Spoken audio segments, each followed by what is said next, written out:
Margaret Cole dropped to her knees in the mud and clawed at the scattered pieces of her father's life. A cracked pipe, a worn Bible, a tin deputy's star, while Harold Drayton's boot heel ground her mother's wedding ring into the dirt. "Pick it up, fat girl," he spat. "Every last piece, then get off my land." She didn't cry. She didn't speak. At 260 pounds, with grief heavier than her body, Maggie Cole gathered her father's world into her apron and rose slowly to her feet. Before we go any further, if this story moves you, please tap that subscribe button, stay with me all the way to the end of Maggie's journey, and leave a comment telling me what city or town you're watching from tonight. I want to see how far this story travels. Now settle in, this one is going to mean something. Drayton's men laughed from the splintered porch of what used to be Thomas Cole's homestead.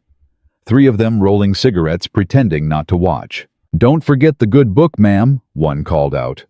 "Wouldn't want the Lord's word getting any dirtier than it already is."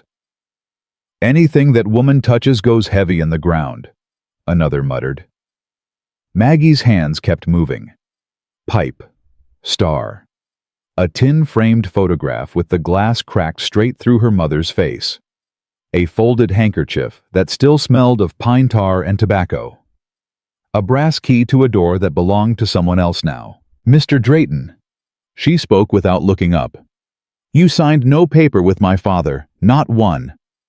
"I don't need paper, Miss Cole." Drayton took off his hat and wiped his forehead like a man who'd done hard labor, though his hands were softer than a preacher's.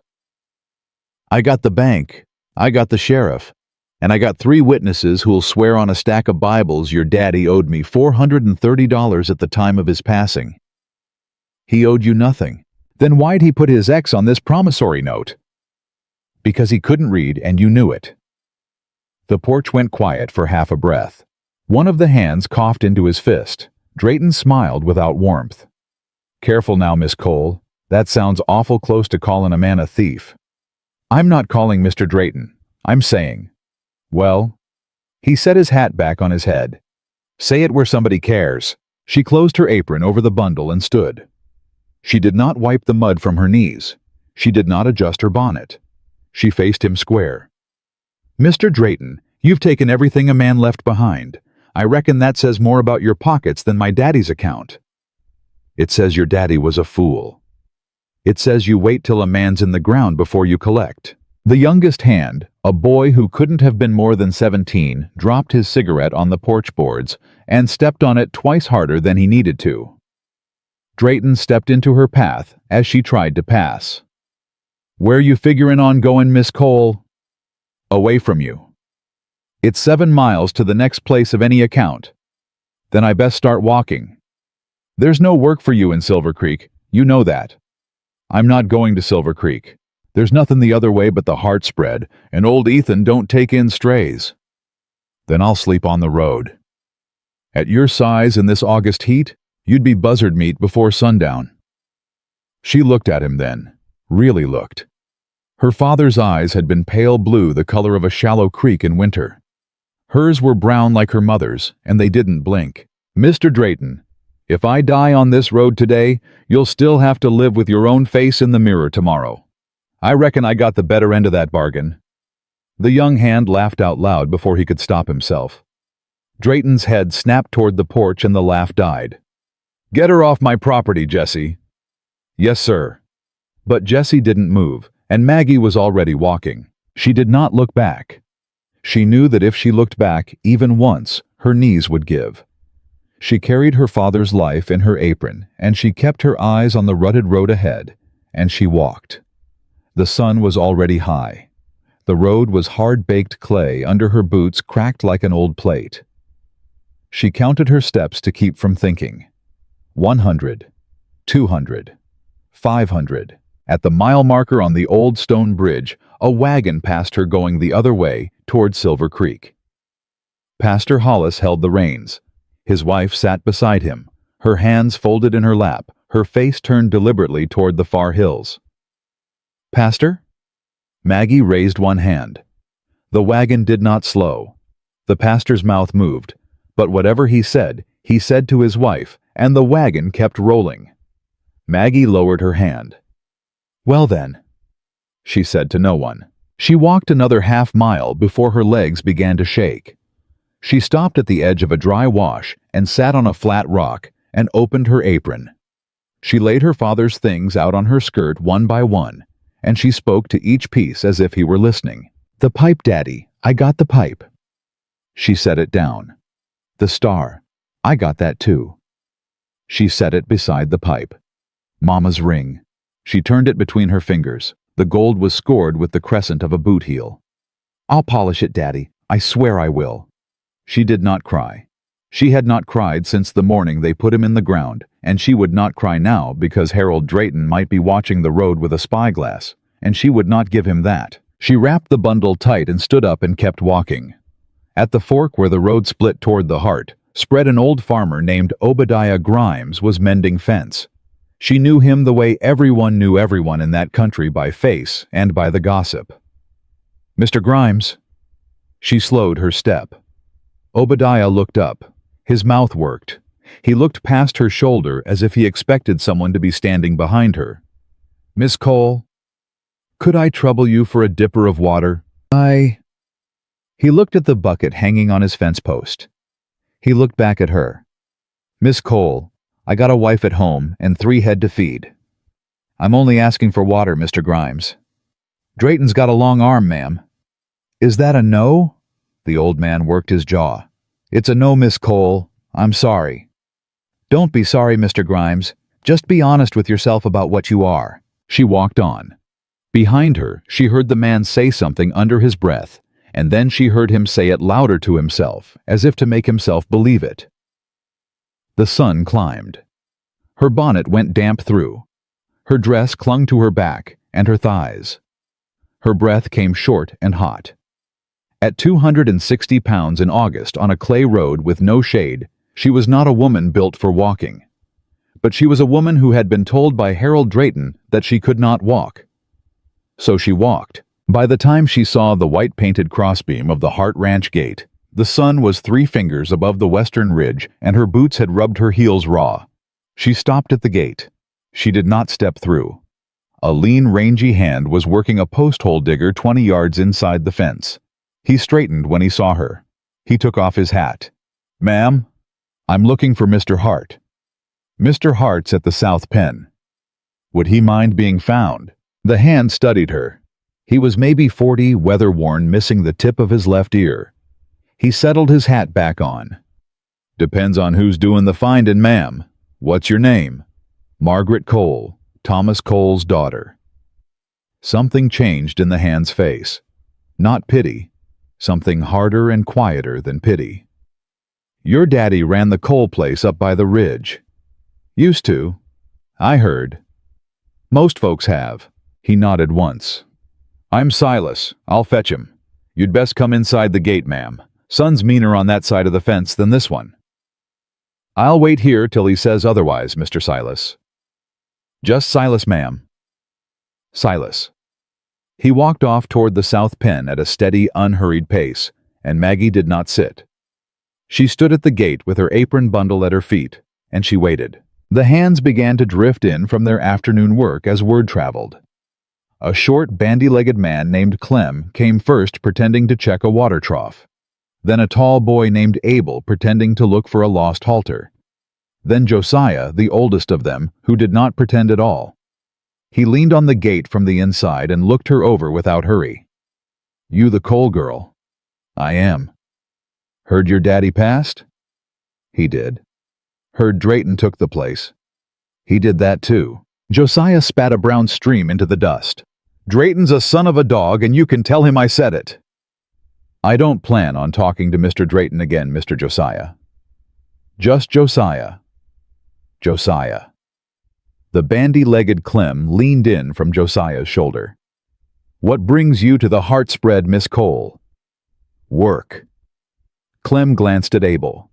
Abel glanced at Josiah. Josiah did not glance at anyone. He just kept watching her. "What kind of work, ma'am?" Clem asked. "Cooking." A short silence. Clem's eyes slid helpless down her body and back up. He tried to pull them back. He did not quite manage. Ma'am. Say it, Mr. Clem. Well, say it. It ain't a question of cookin', Miss Cole. It's a question of whether I can stand a full day in a hot kitchen at my size. Clem flushed red to the roots of his hair. I wasn't. You were. That's all right. I've been answering that question since I was 11 years old. Josiah grunted. Let the boy breathe, Miss Cole. He ain't half as mean as he is stupid. Hey now, Clem said. Hush. They were still arguing about it when Silas came back up the lane with Ethan Hart behind him. Ethan Hart was maybe 30. Lean, long-jawed, sun-dark. He wore a light shirt with the sleeves rolled to the elbow, a dark brown vest, dark brown trousers tucked into brown leather boots, and a dark brown hat. He did not take off. A pistol rode at his right hip in a plain holster. He walked like a man who did not waste a step. He stopped 3 paces from the gate. He looked at Maggie. He did not look her up and down. He looked at her face. Miss Cole. Mr. Hart. Silas says you're looking for work. I am. As a cook. Yes, sir. You ever cooked for 10 men 3 times a day?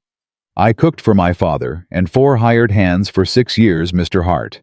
When the hands were paid off and sent home, I cooked for my father.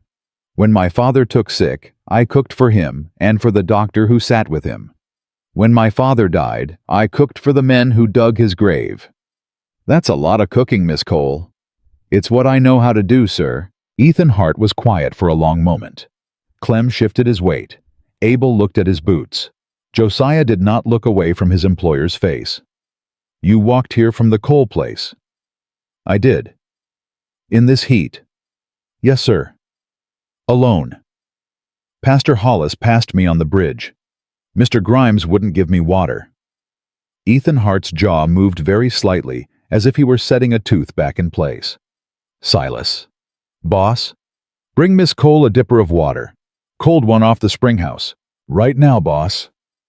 Silas turned on his heel and went. Ethan looked back at Maggie. You'll drink that before you say another word, Miss Cole, and then we'll talk about the kitchen. Yes, sir. And Miss Cole? Sir. You can come inside the gate. She picked up her apron bundle. She stepped across the cattle guard. She did not stumble, though her legs wanted to. Silas came back with the tin dipper brimming. She drank it in 3 long pulls, and when she handed it back, her hand was steady. Thank you, Silas. Ma'am? Ethan Hart had not moved. Miss Cole, I'll be plain with you. Please do, sir. I lost my wife 2 years ago come October. She ran this house. Since then I've had 3 cooks quit on me, 1 who stole from me, and a Chinese fella who was the best of the lot until his brother sent for him out of San Francisco. My men eat bacon and beans, and more bacon and more beans, and they are getting meaner about it by the week. I am told by the hands present that a woman of your size cannot stand a day in my kitchen. The hands present are wrong, sir. I expect they are. But I don't hire a cook on expectations. I hire a cook on supper. Yes, sir. My kitchen's through that door yonder. The stove's lit. There's a side of salt pork in the cellar flour. Dried apples, a sack of beans, onions, and a half bushel of potatoes that ain't seen water in 2 days.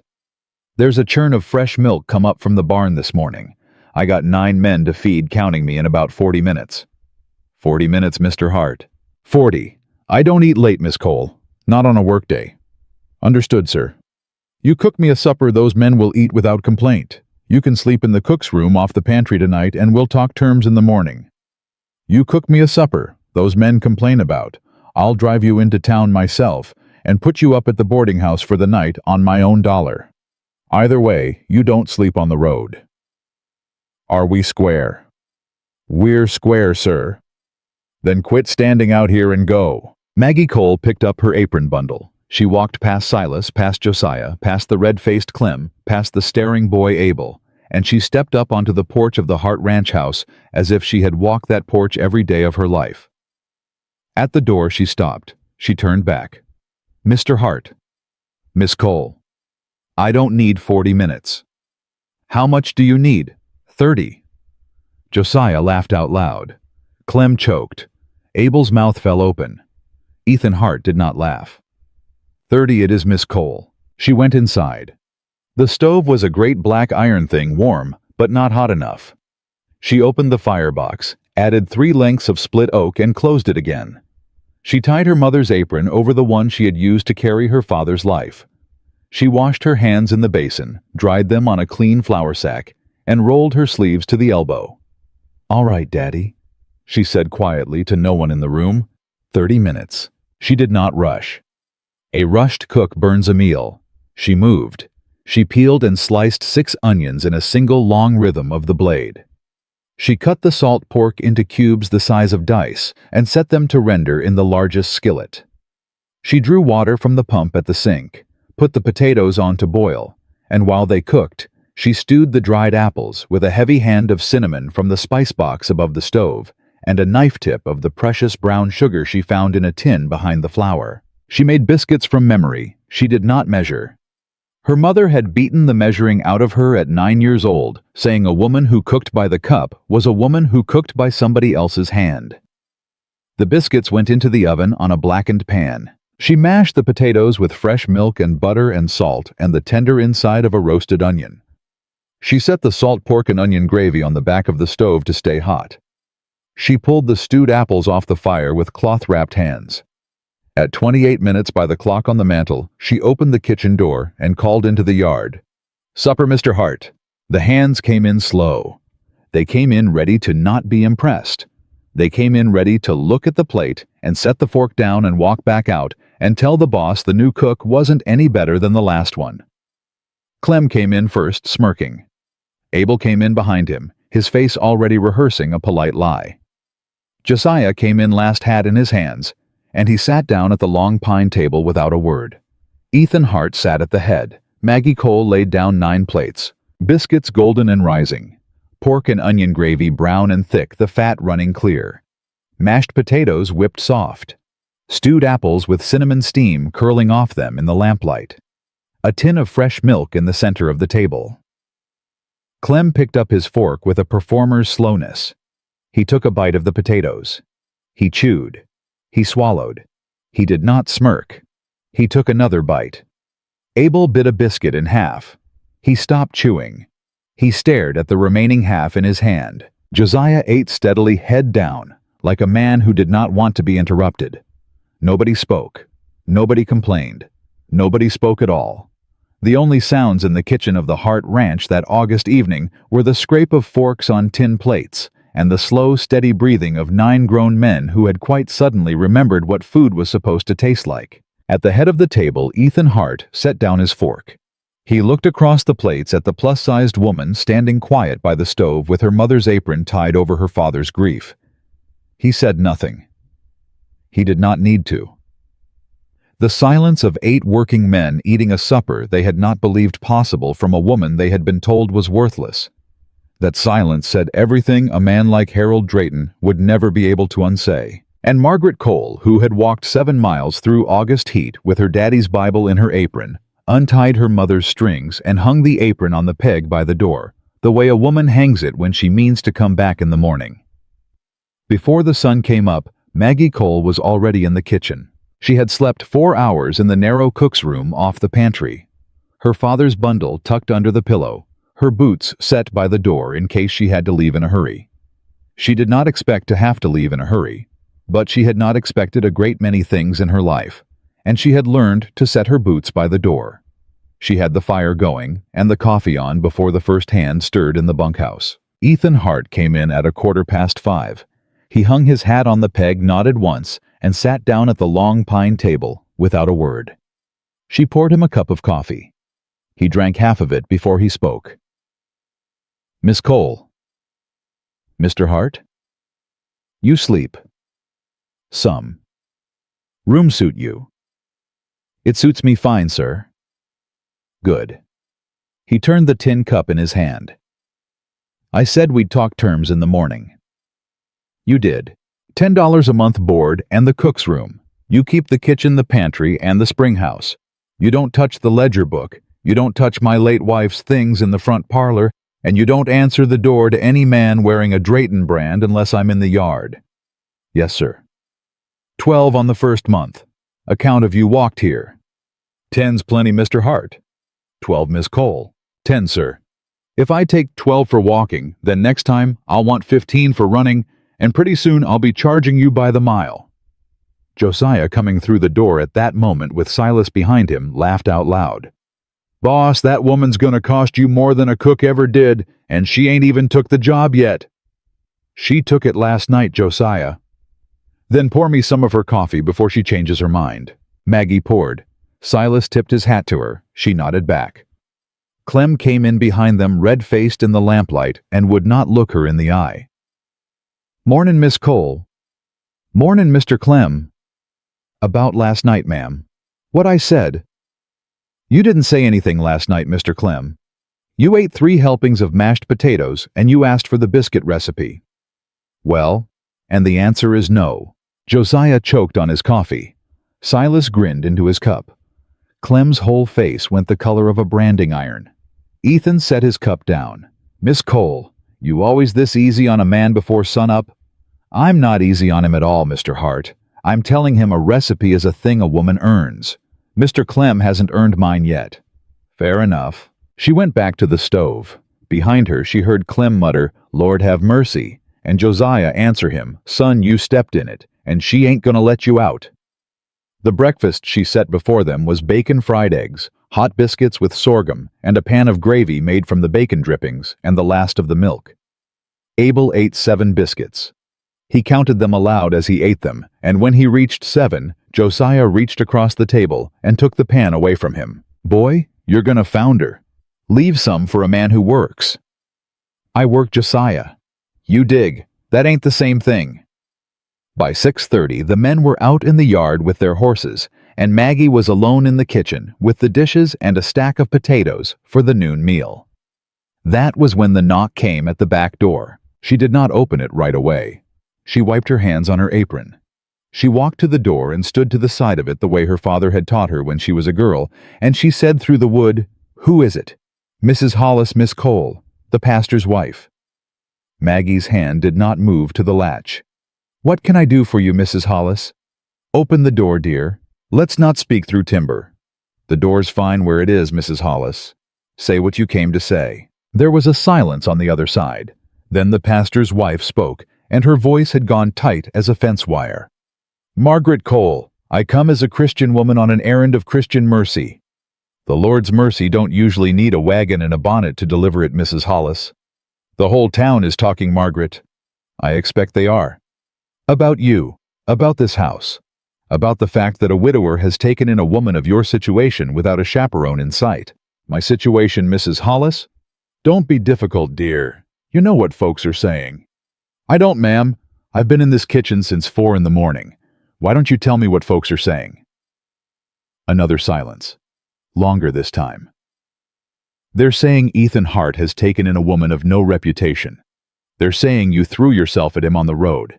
They're saying Harold Drayton has sworn a complaint against the Hart place for harboring a woman of loose character. Maggie Cole's hand closed on the edge of the apron.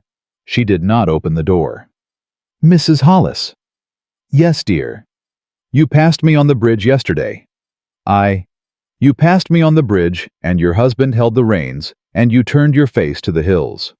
Margaret. I called to the pastor. I raised my hand. He did not stop. Child, we had business in town. You had a wagon, a horse, and a half-empty seat, Mrs. Hollis. You had Christian mercy in the rear compartment, I reckon, but you didn't see fit to unload any of it on the bridge. That is unkind, Margaret.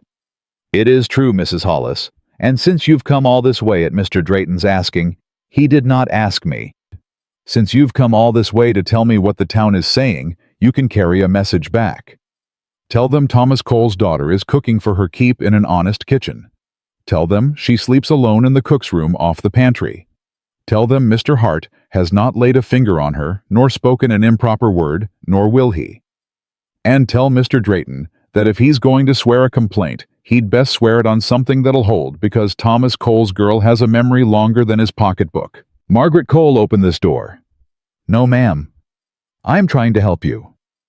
You are trying to sleep at night, Mrs. Hollis. It is not the same thing. Bootsteps came up the back porch at that moment unhurried, and the pastor's wife took a step back. Ethan Hart had come in from the yard. "Ma'am?" "Mr. Hart, you callin' on my cook?" "I am calling on Miss Cole as a matter of the town's concern, Mr. Hart. I would have preferred to do so inside." "Miss Cole, you want the door open?" "No, sir, Mr. Hart." "Then it stays shut, ma'am. Was there anything else?" The pastor's wife drew herself up. "Mr. Hart, the town is speaking of this household." "The town spoke of my wife for 6 years, ma'am, while she was dying. I don't recall a single one of 'em bringing her a pot of broth. The town can speak all it pleases. It don't eat at my table." "Mr. Hart." "Good morning, Mrs. Hollis. Silas will see you to your wagon." The pastor's wife left. Maggie heard the wagon creak down the lane, and she listened until the sound was gone. Only then did she open the door. Ethan Hart was standing on the back porch with his hat in his hand. "Miss Cole." "Sir?" "You all right?" "I am Mr. Hart." "You didn't sound all right through that door." "I sounded exactly the way I meant to sound, sir." He looked at her a moment, then he set his hat back on. "Drayton moved faster than I expected." "He always does, sir." "He's sworn a complaint. She wasn't lying about that part." "On what grounds, Mr. Hart?" "Moral turpitude on the Hart property. Harboring a woman of ill fame." "That is a lie." "I know it's a lie, Miss Cole. The sheriff knows it's a lie. Drayton knows it's a lie. That ain't the point." "What's the point, sir?" "The point is, he don't need the complaint to stick. He needs it to sit. A thing like that sits on a house for a year. By the end of the year, the bank don't want to lend to it, the feed store don't want to sell to it, and the neighbors start riding a wider circle around the gate. And then he buys the ranch. And then he buys the ranch. For 30 cents on the dollar. For whatever I'll take to get out from under it." Maggie folded her hands into her apron. "Mr. Hart, Miss Cole, I can leave this house by sundown. I'll walk back to town and take a room and go on into Denver by the stage Thursday. Mr. Drayton's complaint is pointed at me. If I am not here, the complaint cannot sit." Ethan Hart was quiet for the space of 3 breaths. "Miss Cole?" "Sir, if I let you walk out that gate today because Harold Drayton filed a piece of paper, then I deserve to lose this ranch. And I will lose it. Because a man who bends once to Drayton bends every time after." "Mr. Hart, you cooked a supper for 9 men last night that they are still talking about in the bunkhouse this morning." Abel ate 7 biscuits. 7 Miss Cole. "I ain't seen that boy eat 7 of anything since his mama last visited. You are the first cook in 2 years that has made my hands come in from the yard on time. You are not leaving this house on account of Harold Drayton. Do I make myself plain?" "You do, sir." "Good. Then get back to your potatoes and I'll go see what the sheriff intends to do about a complaint he knows to be false." "Mr. Hart." "Miss Cole." "Thank you, sir." "Don't thank me, ma'am. I ain't done anything but refuse to be stupid." He went. She watched him ride out of the yard on a long-legged bay, with Silas riding a half-length behind, and she stood at the window until the dust settled. Then she went back to the potatoes. Her hands were shaking. She pretended they were not, and after a while they stopped. The noon meal passed quietly. The men ate. They did not talk. Clem tried twice to make a joke about the biscuit recipe, and was shut down once by Josiah and once by Abel, who had learned overnight an astonishing new loyalty. In the middle of the afternoon, a boy rode up from town with a note in his hand. Maggie met him on the porch. "I got a letter for Miss Margaret Cole." "That's me." "2 bits to deliver, ma'am." Mr. Drayton paid a bit. The other bit's owed. "Mr. Drayton sent this." "Yes, ma'am." She paid the bit. The boy rode off. She sat down on the top step and opened the letter. It was short. It was written in a hand she recognized from the papers she had seen on her father's last bad day. Miss Cole. Your father's debts are not discharged by his death. $430 plus interest. I will accept payment in full, or I will accept the deed to your mother's silver, which I am told you carry on your person. Bring it to town by Friday sundown. If not, the complaint against the Hart Ranch proceeds. H. Drayton. Maggie read it twice. She folded it. She put it in her apron pocket. She went back inside, and she peeled the rest of the potatoes, and she said nothing about it at supper. That night, after the men had gone to the bunkhouse, she knocked on the door of Ethan Hart's study. He was at the desk, with a ledger open in front of him. "Mr. Hart, I need to tell you a thing." "Sit down, Miss Cole." She sat. She took the letter out of her pocket and laid it on the desk. He read it. He read it again. His jaw moved very slightly the way she had seen it move at the front gate the day before.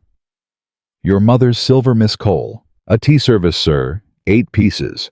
My grandmother's from back in Kentucky. It was buried under the floorboards of the spring house at the Cole place on the day my father died. Mr. Drayton has looked for it. He has not found it. He does not know for certain that I have it. Do you have it? I will not lie to you in your own house, Mr. Hart." "That is not an answer, Miss Cole." "I have it, sir." "Where?" "I will not say, sir. Not because I do not trust you, because if you do not know, Mr. Drayton cannot make you say." Ethan Hart looked at her for a long moment. "Miss Cole." "Sir." "That is either the smartest thing a woman has said in this room, or the most insulting, and I have not yet decided which." "You will decide, Mr. Hart. I am in no hurry." He almost smiled. He did not quite. "The silver's worth what? $600 to a fair buyer, $800 to a Denver man who knows his marks. And Drayton wants it for $430. He wants it for nothing, sir. The $430 is the lie. The silver is the truth. He has been after it for 11 years. 11 years. Since the day he came courting my mother, and she laughed in his face." Ethan Hart set the letter down on the desk. "Miss Cole." "Sir, I have been trying to figure since yesterday why a man like Harold Drayton would expend this much powder on a ranch the size of the Cole place. I thought it was the land. I thought it was the water rights. I thought it was spite." "It is spite, sir, but the silver is the reason he can afford the spite. He means to sell it and finance the right against me." "Yes, sir." "With your mother's tea service." "Yes, sir." Ethan Hart stood up. He walked to the window. He stood at the window with his back to her for a long time. "Miss Cole." "Mr. Hart." "You will not take that silver to town on Friday." "No, sir, I will not." "You will not take it to town at all." "No, sir. And if Harold Drayton comes to this gate on Saturday morning—" "He will, sir." "He will find me at the gate. Not you. Are we square on that? Mr. Hart, it is my silver. It is your silver, Miss Cole. And it is my gate. And Harold Drayton does not walk through my gate to speak to a woman in my kitchen. Are we square?" She looked at him a long moment, at his back, at the set of his shoulders. "We are square, Mr. Hart." "Good. Go to bed, Miss Cole." "Yes, sir." She went. She did not sleep. She lay in the cook's room with her father's bundle under her head and her mother's ring on her smallest finger, and she listened to the ranch house settle, beam by beam around her. In his study, Ethan Hart did not go to bed either.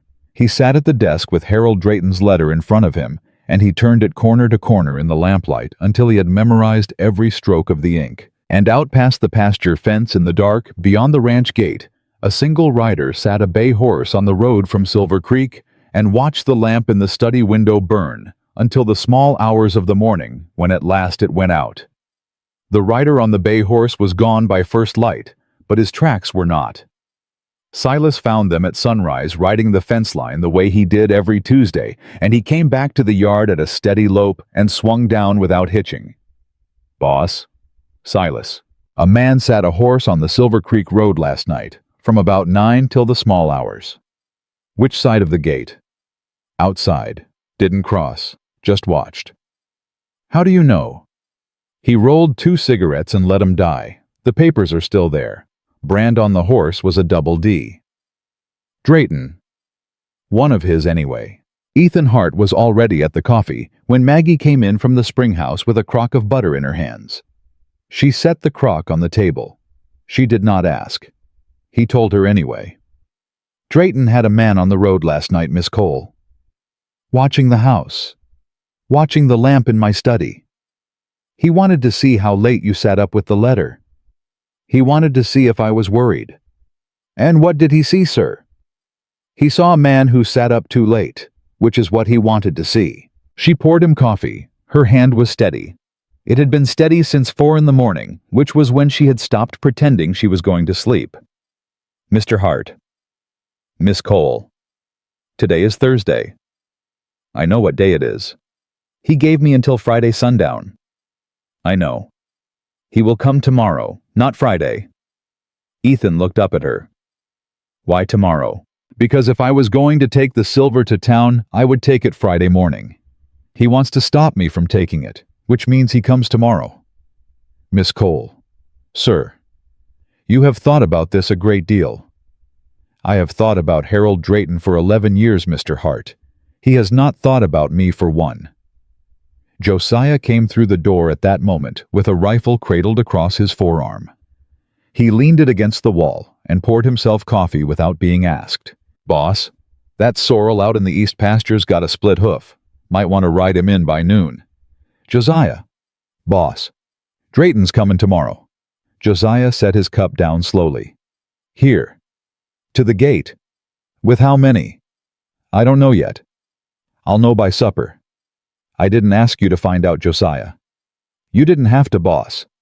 He picked up the rifle and went out. Clem came in a minute later for his breakfast, saw the look on Ethan's face, and sat down without a word. He ate his bacon in silence. He did not ask for the biscuit recipe. By 10 in the morning, Silas was back from town with a small folded piece of paper that he laid on the kitchen table in front of Ethan without saying where it had come from. Read it, boss. Ethan read. Then he read it again slower. Then he looked up. Who gave you this, Silas?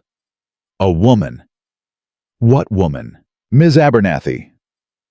Maggie was across the kitchen with a pan of flour in her hands. She set the pan down so hard a puff of flour rose from the edge. Agnes Abernathy. Yes, ma'am. Of the Abernathy Mercantile. Yes, ma'am. The richest widow in the county. Yes, ma'am. Ethan slid the paper across the table to her. You'll want to see this, Miss Cole. She read it. She read it twice. When she looked up, her eyes were bright, but nothing fell. Sir? Miss Cole. She knows about the silver. She does. She has for 11 years. Apparently she has. She was there the day Harold Drayton came courting my mother? She was. And my mother laughed in his face. According to Ms. Abernathy, your mother did not laugh. Your mother handed him his hat and told him that a man who haggled over the price of a cow would haggle over the price of a wife, and she would rather die of loneliness than be bought by a butcher. Maggie's hand went to her mouth. She took it away again. My mother said that. Ms. Abernathy wrote it out word for word. She says she has remembered it for 11 years, and she has been waiting for it to come in useful. Mr. Hart? Sit down, Miss Cole. She sat. Ms. Abernathy is coming out here this afternoon. She is bringing her ledger book, her late husband's attorney, and a notarized statement from 1874 in which Harold Drayton is named in writing as having threatened Thomas Cole's life on a public street. She has that. She has that. And she has kept it for 11 years. She has kept it for a day like today, Miss Cole. She said so in the note. Maggie put her hands flat on the table. She was quiet for a long moment. Mr. Hart. Miss Cole. Why? Why what, ma'am? Why did she keep it? Why is she bringing it now? We are not her family. My father was a small rancher. She is the richest woman in 3 counties. I don't know, Miss Cole. I reckon you can ask her when she gets here. I reckon I will. Agnes Abernathy arrived at 1 in the afternoon in a black buggy with her late husband's attorney, a thin man named Whitfield, and a leather satchel she held on her lap as if it were a living thing.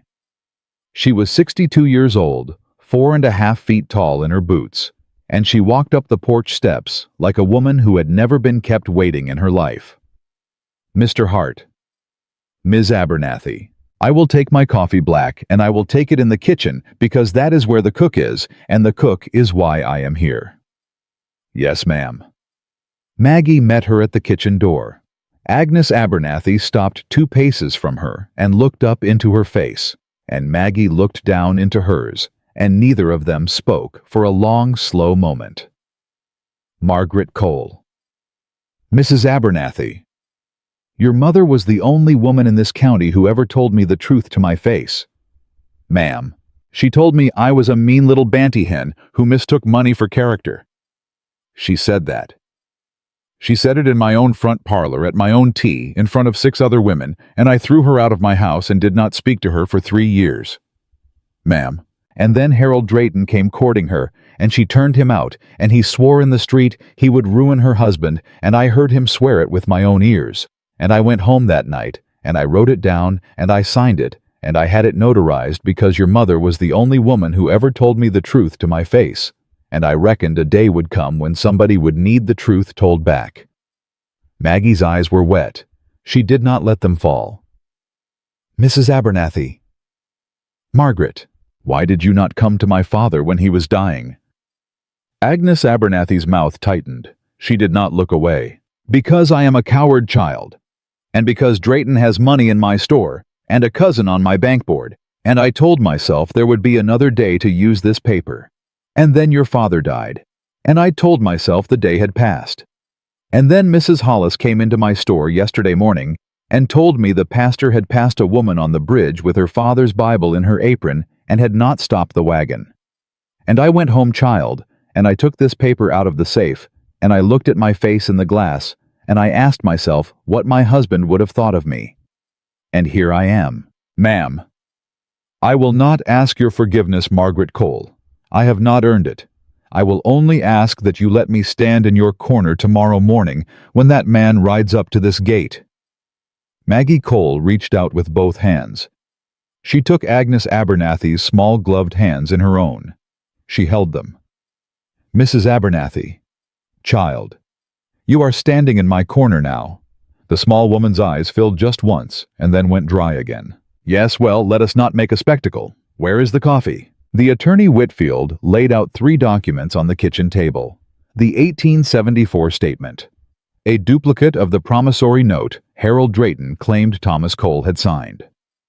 And to Maggie's astonishment, a sworn deposition from one Jesse Harlan, 17 years of age, currently employed at the Double D Ranch, stating that he had personally witnessed Harold Drayton dictate the promissory note to a scribe 3 days after Thomas Cole's funeral. Maggie stared at the page. Mrs. Abernathy, yes, child. Jesse Harlan. The boy on the porch, the day they threw your father's things in the mud. He signed this. He walked into my store at 7 o'clock this morning and asked if I could keep a secret, and I told him I could not, but that Mr. Whitfield could, and Mr. Whitfield took his statement before the coffee was cold. Why? Agnes Abernathy looked up at Maggie from her chair. He said you told his boss that a man has to live with his own face in the mirror tomorrow. He said he had been looking at his face in the mirror since you said it, and he did not like what he saw. He said that. In my store, to my attorney, with the notary watching. Maggie Cole sat down at her own kitchen table. She put her face in her hands for the space of one breath. She took her hands away. Her face was composed. Mr. Hart? Miss Cole. Harold Drayton comes tomorrow. He does. He will come with his promissory note and his moral complaint, and however many men he figures it takes to make a plus-sized woman, with no kin, go quiet. He will. And he will meet me at the gate.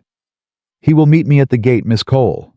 He will meet us at the gate, Mr. Hart. I am not asking.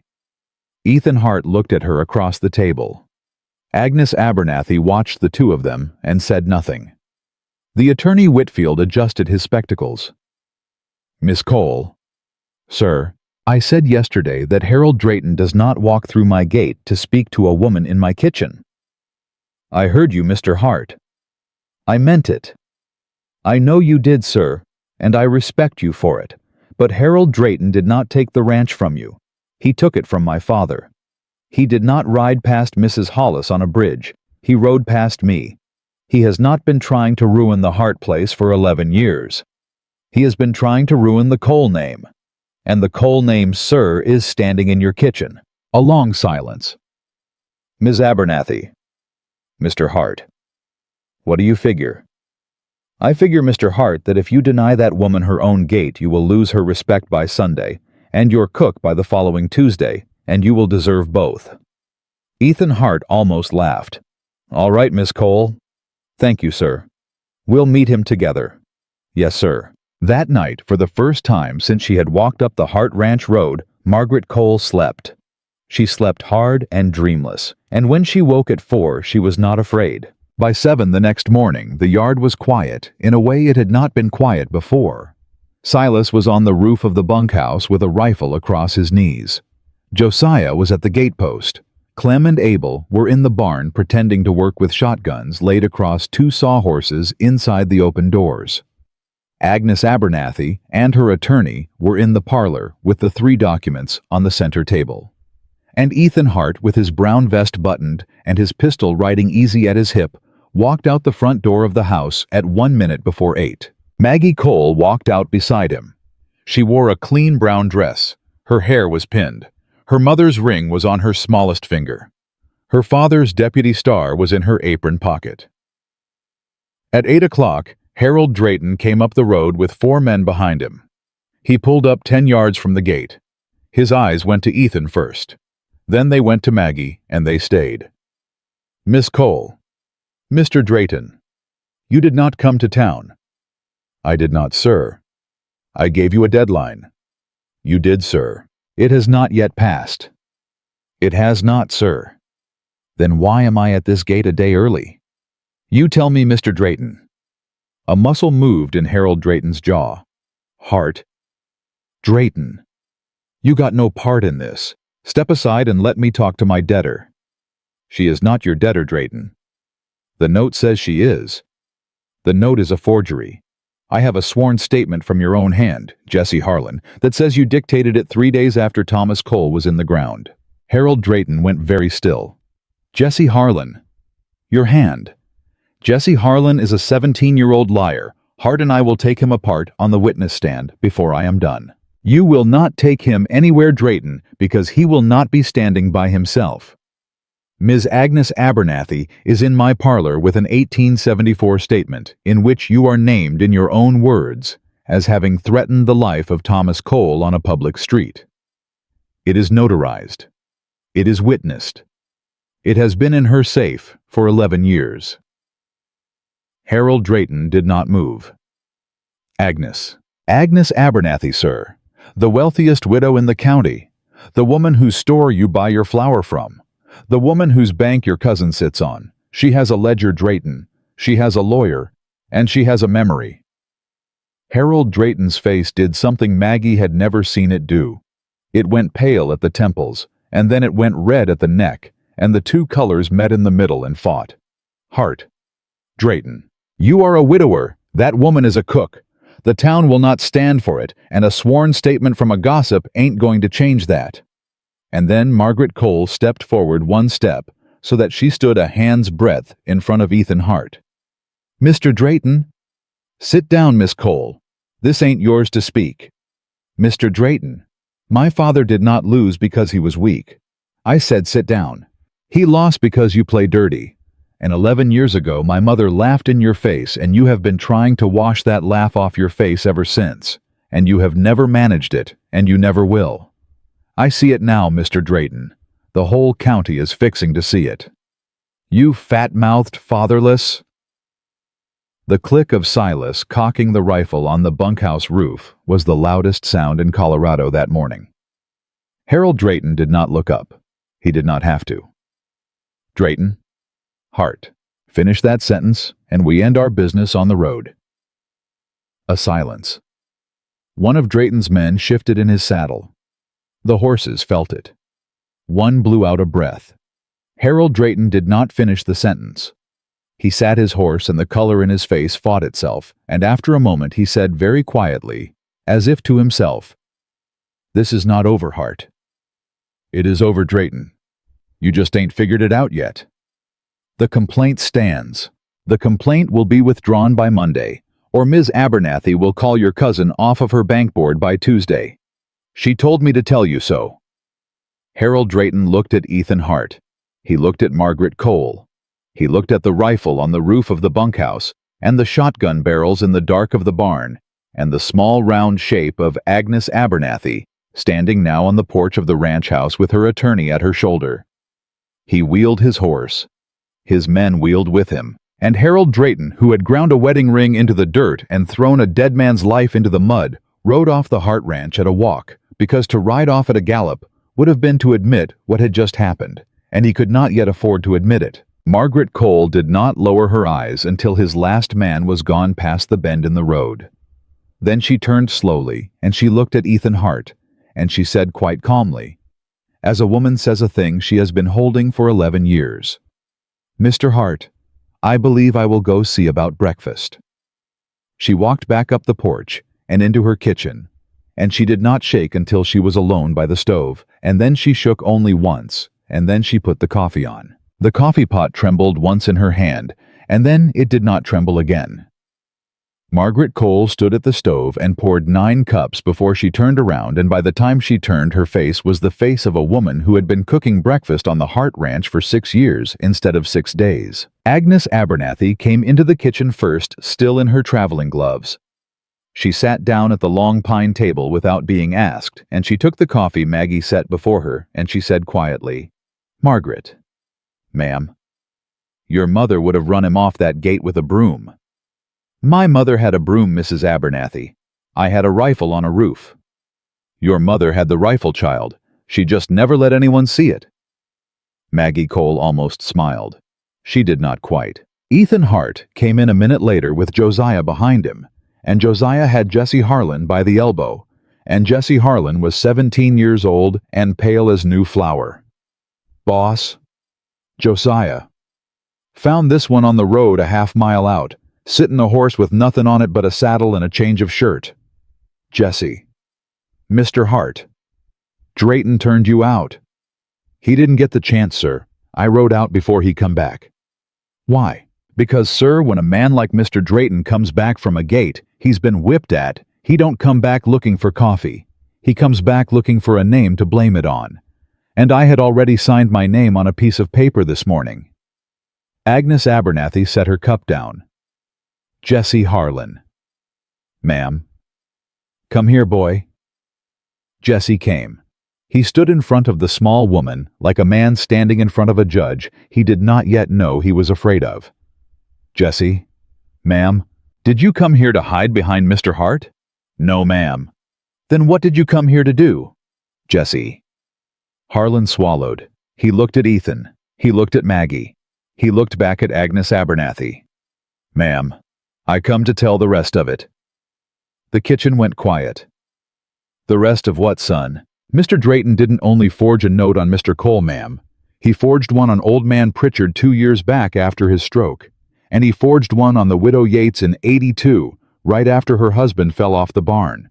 I know the scribe who wrote 'em. I can take you to him."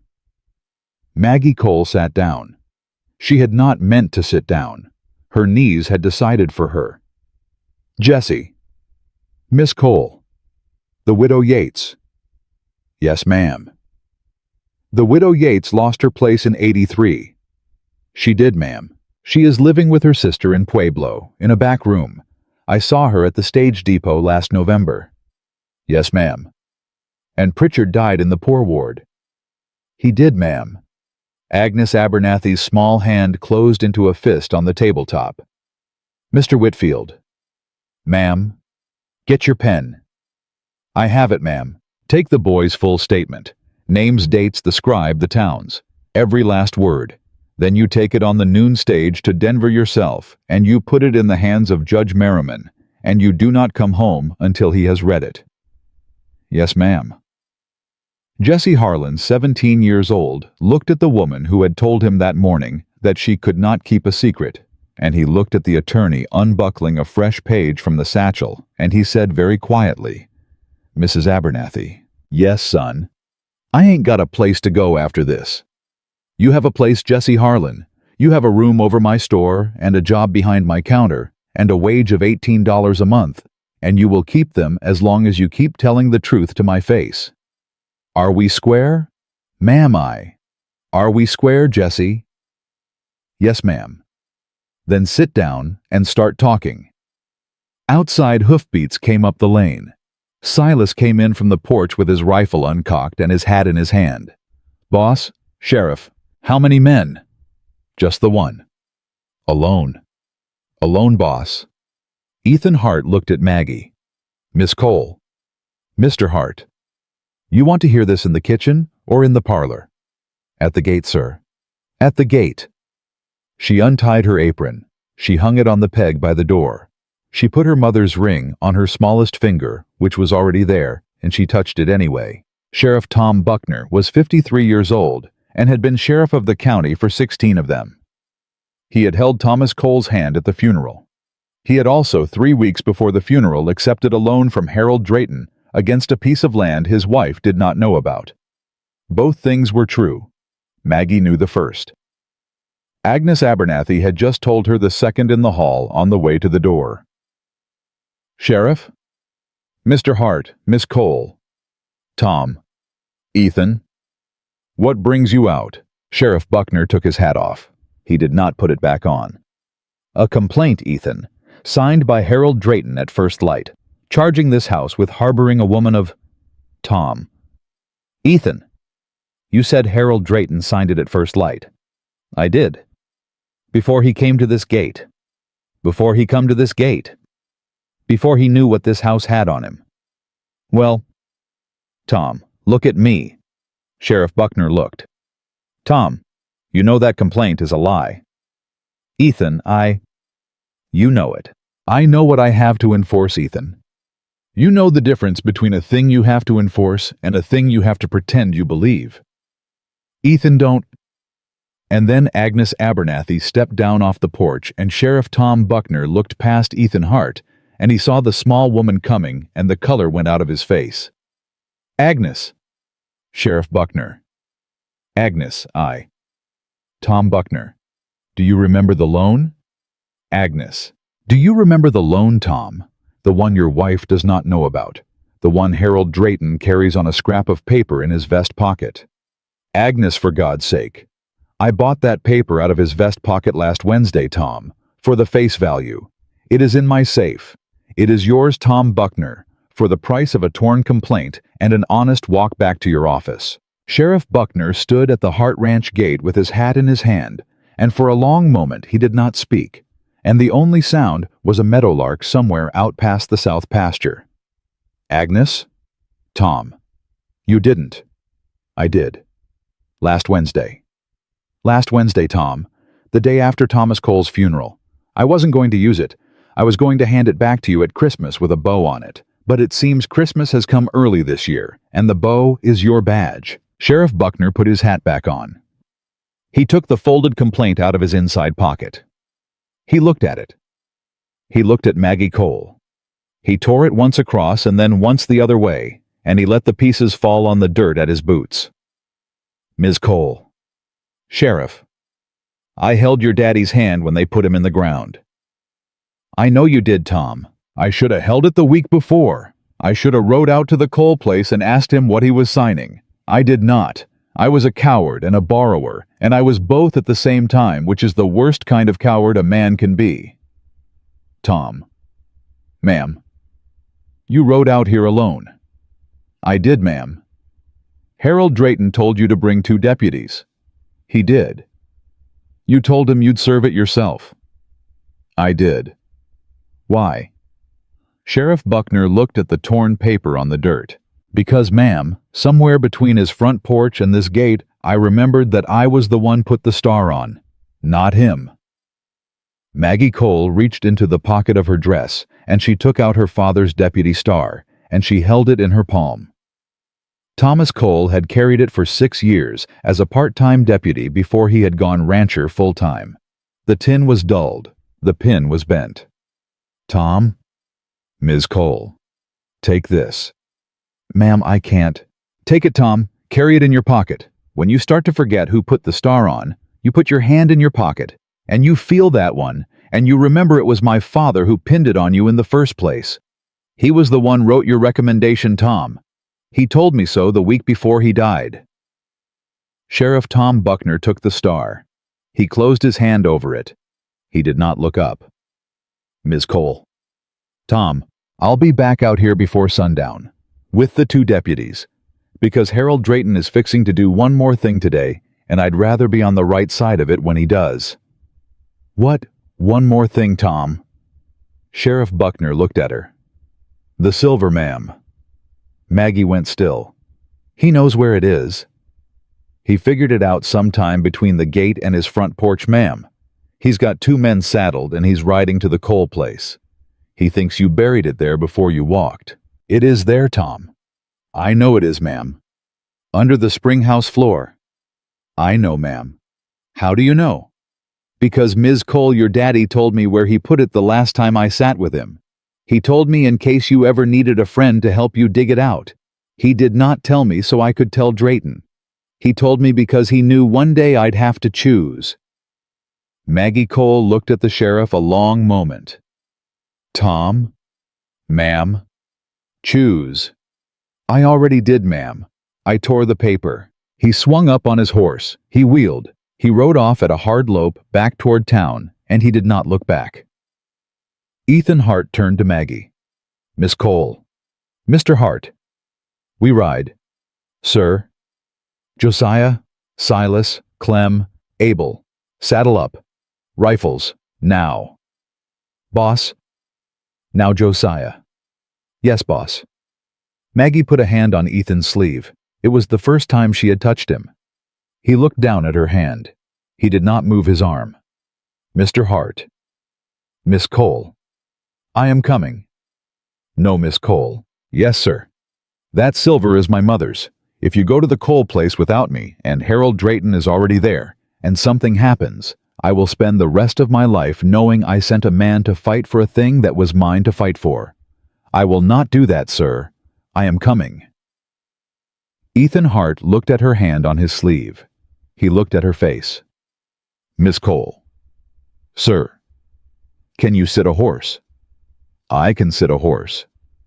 At my size, Mr. Hart, I can sit a horse better than most men because the horse knows I mean it.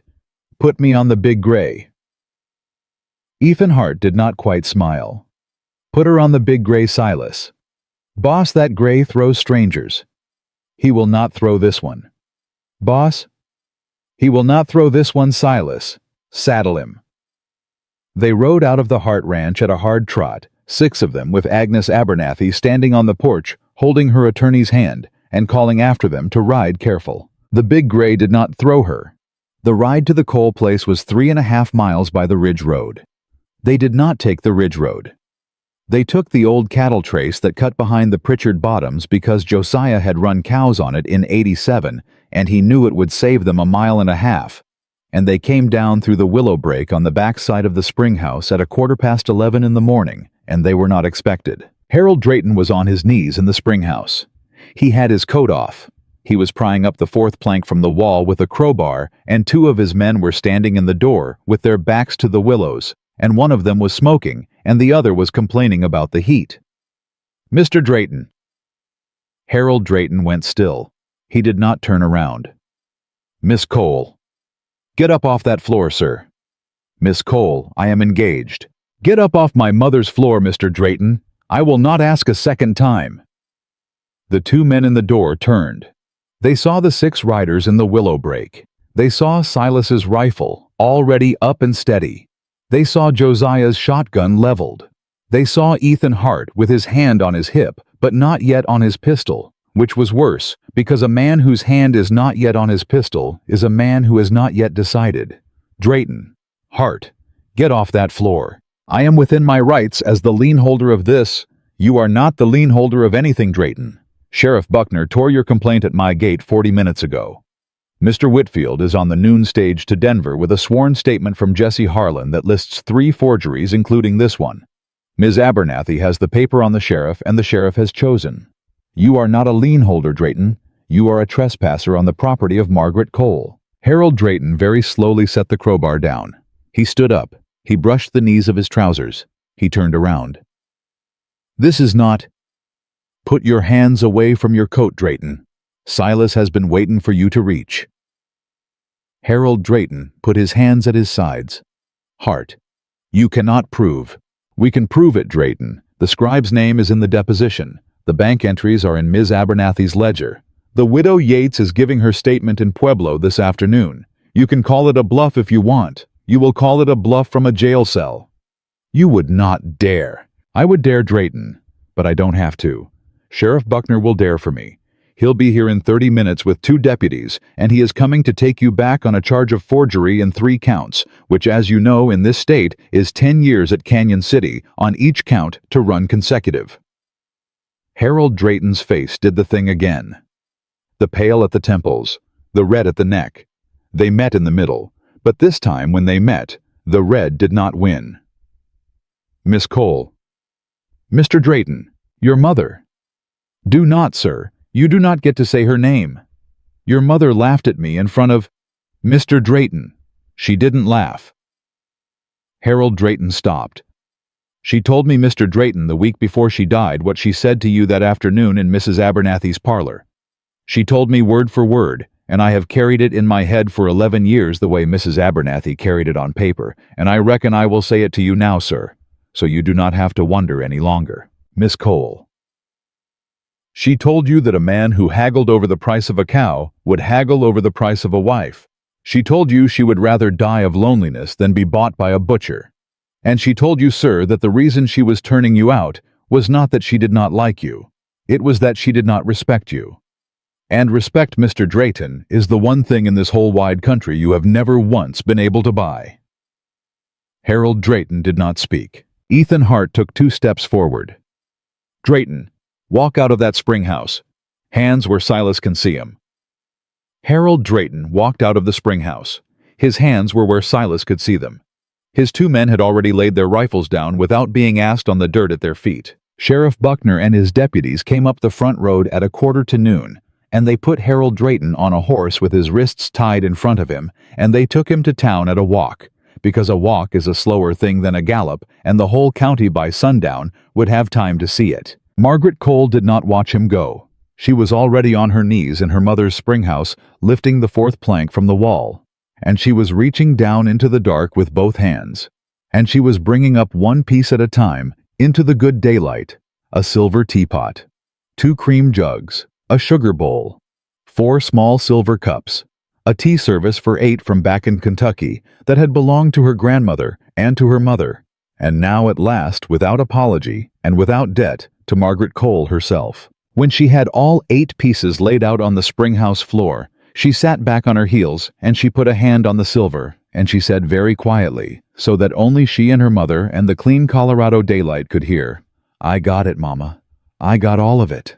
And Ethan Hart, standing in the doorway with his hat in his hand, said nothing at all, because some things a man says with his hat in his hand, and some things he says with his mouth, and he had been raised by a mother long in the ground to know the difference. They rode back to the Hart Ranch at a walk because the silver rode in Maggie's lap wrapped in her apron, and the big gray carried them both without a complaint. The way her father had once told her a good horse carries a grown woman who has earned her seat. Agnes Abernathy was still on the porch when they came up the lane. She had not moved. She had, however, ordered coffee for herself 3 times from Clem's wife, who had walked up from the bunkhouse to help in the kitchen, and had stayed because Agnes Abernathy had a way of keeping a person where she wanted them. Margaret. Mrs. Abernathy. You have it. I have it, ma'am. Show me. Maggie laid the tea service out on the long pine table, piece by piece, the way she had laid her father's things out on her skirt at the edge of the dry wash 4 days before. Agnes Abernathy picked up the sugar bowl. She turned it in her small gloved hands. She set it down. Margaret. Ma'am. Do not sell this, not 1 piece, not the smallest cup. Mrs. Abernathy, you owe nothing, child. The ranch is free of debt. The complaint is torn. Harold Drayton will be arraigned in Denver on Tuesday. You do not need to sell this silver to anyone, and if you do, I will come out here on a Sunday, and I will personally scold you. Yes, ma'am. Keep it for your daughter. Ma'am, I don't have a... Keep it for your daughter, Margaret Cole. You will know when it's time. Maggie did not answer. Her face went warm. She turned back to the stove. News traveled in that county the way news always traveled, by wagon seat and back fence and the front steps of the mercantile. By Sunday morning, half the town of Silver Creek knew that Harold Drayton was in a cell in Denver. By Sunday noon, the other half knew, and the pastor preached a sermon about the sin of judging one's neighbor by the measure of her body or the size of her purse, and he did not look at his wife once while he preached it. His wife did not look at him either. She sat in the front pew with her hands folded and her eyes on the hymn book, and after the service she did not speak to a soul on the church steps. Margaret Cole did not attend that service. She had 9 men to feed and bread to bake, and a tea service from Kentucky to polish. On Monday morning, the first wagon came up the Hart Ranch Road. Clem saw it first and came running. "Boss, boss, wagon comin'." "Whose?" "I don't know it." Ethan Hart went to the porch. Maggie came out behind him, wiping her hands on her apron. The wagon was driven by a woman in a faded black dress. She was 60 years old, maybe 62. She had iron gray hair pinned tight under a bonnet that had been mended twice. She pulled up at the gate, and she did not get down. She sat on the seat with her hands folded in her lap. "Mr. Hart." "Ma'am." "Miss Cole." "Ma'am." "My name is Lucinda Yates. They call me the Widow Yates. I believe you have heard my name spoken in this house." Maggie went very still. "Mrs. Yates." "Margaret, come down off that wagon, ma'am. Come up to this porch." "I cannot, child. I have come 300 miles from Pueblo on the stage, and then 12 more in a borrowed wagon, and if I come down now, I will not be able to come back up. I have come to say 3 things to you, and then I will go back to town and take the next stage home. Do you have 2 minutes to stand on your porch and hear me out? Mrs. Yates, I have 2 hours. 2 minutes will do. The first thing, Margaret, is that my statement was taken in Pueblo at 2 o'clock on Friday afternoon by a judge's clerk, and it is in the hands of Mr. Whitfield in Denver, and it names Harold Drayton and the scribe both, and it will stand. Ma'am. The second thing, Margaret, is that I was a coward for 3 years. When they put me off my place in '83, I knew the paper was a forgery. I knew it, and I did not fight it, because I was 59 years old and I had just buried my husband, and I did not have a friend in the county with a ledger and a safe and a lawyer. I went to my sister's back room in Pueblo, and I sat in it for 3 years, and I told myself every morning that I was a woman who had done her best. I was not. I had done my quietest. Mrs. Yates. The third thing, child. The third thing is the one I come to say. Yes, ma'am. The Widow Yates looked at Maggie Cole from the seat of her borrowed wagon, and her eyes were dry and steady, and her voice did not break. Margaret Cole. When I heard on the stage from Pueblo that a plus-sized girl with her daddy's Bible in her apron had walked 7 miles in August heat, and stood at a gate, and got a rifle on a roof, and a lawyer in a parlor, and a sheriff's badge turned around, I sat in my seat, and I put my face in my hands, and I wept for the first time since '83. Because I had told myself for 3 years that it could not be done, child. And you did it in 4 days, at 260 pounds, with no kin. In August. I have come 312 miles to tell you to your face that you have done what I could not, and that I am grateful, and that my husband, wherever he is grateful, and that you are your mother's daughter to the bone. Maggie Cole stood on the Hart Ranch porch and did not move. Mrs. Yates. Child. You will not take the next stage home. Margaret. You will come down off that wagon, ma'am. You will come into my kitchen. You will eat a supper I cook with my own hands. You will sleep tonight in the cook's room off the pantry, and I will sleep on a pallet on the kitchen floor. And in the morning, you will sit at my table with Mr. Hart and with Mrs. Abernathy, and we will talk about what a woman of 62 does with a back room in Pueblo and a name that has been cleared in Denver. You are not going home tonight, Mrs. Yates. You are home. The Widow Yates's eyes filled, and this time they did not stay dry. She came down off the wagon. Clem caught her elbow. She let him. The second wagon came on Tuesday afternoon. It carried Pritchard's grandson, a boy of 22, with a copy of a forged promissory note and a jaw set hard as a fence post. The third came on Wednesday with a man from Durango, whose brother had been run off a quarter section in '79. Agnes Abernathy set up a table in the front parlor of the Hart Ranch house, and Mr. Whitfield came back from Denver on Thursday and sat at it, and for 2 weeks the Hart Ranch was a courthouse without a judge, and Maggie Cole cooked for every single soul who came up the lane. Ethan Hart did not say much in those 2 weeks. He carried water. He saddled horses. He walked the fence line in the evenings. Once on a Tuesday, he came into the kitchen while Maggie was kneading bread, and he stood in the doorway with his hat in his hand, and he watched her work, and he did not speak. She felt him there. She did not turn around. After a while, he set his hat back on, and he went out. She smiled at the bread. The bread did not know why. Harold Drayton was arraigned in Denver on the second Tuesday. He was convicted on the third. He went to Canyon City on the fourth. The sentence was 30 years. It was read aloud on the courthouse steps by a clerk, and a small woman named Agnes Abernathy stood in the front row of the crowd, and she did not smile, because a woman of character does not smile at the fall of a man. But she did allow herself once to close her eyes and stand very still, and a person watching her closely might have said she was listening to something far away. A laugh, maybe, in a parlor. 11 years gone. The Cole place came back to Maggie by writ on the first Friday of October. Mr. Whitfield wrote out himself with the paper. She signed it at the long pine table with Agnes Abernathy on her left and Ethan Hart on her right, and the tea service laid out on the sideboard, catching the afternoon light. Margaret. Mrs. Abernathy. What will you do with it? Maggie looked at the paper. She looked at the silver. She looked at Ethan. Ma'am? Child. I will not live on it. I thought not. I will lease the pasture to Mr. Hart for $1 a year on a long paper, and I will let the widow Yates have the house if she'll take it, and I will keep the spring house as my own because my mother's floor is in it, and nobody else's foot is going to stand on that floor but mine. Agnes Abernathy nodded once. That is a good answer, Margaret Cole. It is the only answer, ma'am. That evening after the paper was signed, and Mr. Whitfield had gone back to town, and the widow Yates had gone to bed early with a smile she had not worn in 4 years, Ethan Hart came into the kitchen. Maggie was at the sink. The sun was down. The lamp on the table was lit. Miss Cole? Mr. Hart. Walk with me a spell. Where, sir? Yonder porch. They walked out onto the porch. She stood at the rail. He stood beside her. For a long time neither of them spoke, and the night was warm, and out past the gate a coyote spoke once on a ridge, and was answered by another on a further ridge, and then the country went quiet. Miss Cole. Sir.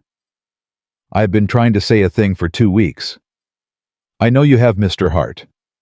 You know. I knew on Tuesday when you stood in the kitchen door. Well. I will say it then. Yes, sir. Ethan Hart took off his hat. He held it in his hands. He turned it once, and then he was still. Miss Cole, I did not take you into this house because I needed a cook. I needed a cook. But I took you into this house because on the day you stood at my gate and told me that if you died on the road, Harold Drayton would still have to live with his own face in the mirror. I heard a woman say a thing my wife used to say, in a voice nothing like my wife's, and I was not prepared for that, Miss Cole. I have not been prepared for a great many things you have done since. I do not want you to cook in this kitchen because you need the wage. I want you to cook in this kitchen because I want you in this house, as my wife, Miss Cole. If you will have me, not tonight, not tomorrow, in your own time, on your own word, but I will not go another month without telling you what I know, which is that I have not been a widower since the second Tuesday of August, and I was too slow to say so. Margaret Cole looked out past the porch rail into the dark. Mr. Hart. Miss Cole. I am not going to say yes tonight. No, ma'am. I am not going to say yes in a month. No, ma'am. I am going to take the winter, Mr. Hart. I am going to cook in your kitchen through the first snow and the second and the thaw. I am going to sit at your table every night, and I am going to watch how you treat the men who work for you, and how you treat the widow who is sleeping in my cook's room, and how you treat the little Abernathy woman when she comes out here in December with a Christmas goose and an opinion about the stuffing. And in the spring, Mr. Hart, when the grass comes up green, I am going to tell you my answer. Yes, ma'am. And I believe, sir, my answer will be yes. Ethan Hart closed his eyes. Miss Cole. Mr. Hart. I will take the winter. I figured you would, sir. I will take whatever winter you give me. I know you will. He set his hat back on. He did not reach for her. She did not reach for him. They stood at the porch rail in the warm September dark, a hand's breadth apart, and the coyotes on the ridges did not speak again. And after a while, she turned and went back into her kitchen, because there were dishes in the sink, and a bread sponge to set for the morning, and a widow from Pueblo sleeping in the cook's room who would want hot coffee at first light. The snow came in November. The first goose came at Christmas with Agnes Abernathy behind it, and she had opinions about the stuffing, and Maggie listened to every one, and then she stuffed the goose her mother's way, and Agnes ate 3 helpings and did not apologize for any of them. Jesse Harlan worked behind the counter at the Abernathy Mercantile through the winter, and by February he had earned a raise. The widow Yates moved into the front bedroom of the Cole place in March, and she planted a kitchen garden on the south side in April, and she wrote her sister in Pueblo that she was not coming back. Pritchard's grandson got his quarter section returned by court order in May. The man from Durango got his in June, and on the first Sunday of May, with the grass come up green and the cottonwoods leafed out along the creek, Margaret Cole walked out onto the porch of the Hart Ranch house in a clean brown dress with her mother's ring on her 3rd finger this time, instead of her 5th, and she said to the quiet man waiting by the rail, "Mr. Hart." "Miss Cole." The answer is yes. They were married on the 15th of June in the front parlor of the Hart Ranch, with Agnes Abernathy standing for the bride and Josiah standing for the groom, and the widow Yates crying in the second row, and Jesse Harlan in a new shirt with the price tag still on the back. Pastor Hollis did not officiate. A traveling Methodist from Denver did. The pastor's wife was not invited. The pastor was. He came. He sat in the back. He did not speak. On his way out, he took Maggie's hand in both of his, and he said very quietly, "Miss Cole, I should have stopped the wagon on the bridge." And Maggie Cole looked at him a long moment, and she said, "You should have, Pastor, but you are standing here now, and that is a kind of stopping, and I will take it." It was not the grandest wedding that County had ever seen. Nobody pretended it was. But in that parlor on that Sunday, in front of every soul who had ever seen Margaret Cole, and chosen to see her clearly, a plus-sized woman in a brown dress married a quiet widower in a brown vest, and the county that had once called her worthless stood up in its boots and saw exactly what she had been the whole time. She was not a woman who had been given a place. She was a woman who had built one. And from that June forward, for the rest of her long and steady life, Margaret Cole Hart ran the kitchen of the Hart Ranch the way her mother had once run a parlor in Kentucky, with a silver tea service on the sideboard, a ring on her 3rd finger, and a door that opened every single time to any soul who came up the lane in need of a hot meal and an honest answer.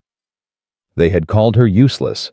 She had proved them wrong, and she had done it the only way a thing worth doing ever gets done in this country, quietly, steadily, and with her own 2 hands.